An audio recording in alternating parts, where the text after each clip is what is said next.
Rasulullah SAW kata jangan apa?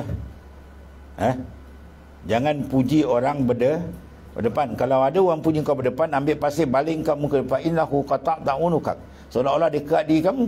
Rasulullah kata jangan puji depan. Dalam masa yang lain pula Rasulullah puji berdepan Sayyidina Abu Bakar.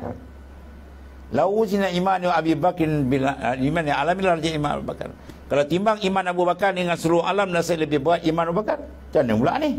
Tadi Rasulullah kata jangan, ini dia sendiri buat. Kena faham tu. Baru Rasulullah puji itu orang yang macam mana? Yang dilarang tu orang macam mana?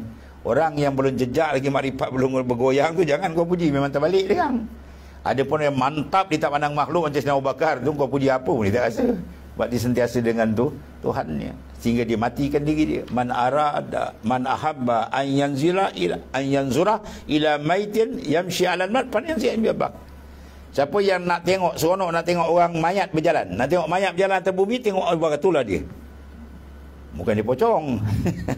Kan dia kata tu raya berjalan. Mati tu ada telah mematikan diri dia. Dia tak nampak dia dah, dia dengan Tuhan. Tu Sayyidina Abu Bakar. Tu lebih puji. Sebab apa dia puji? Orang ni tak makan pam. Jangan puji makan pam, kita jek sikit terangkat, tak jejak maut. Ya.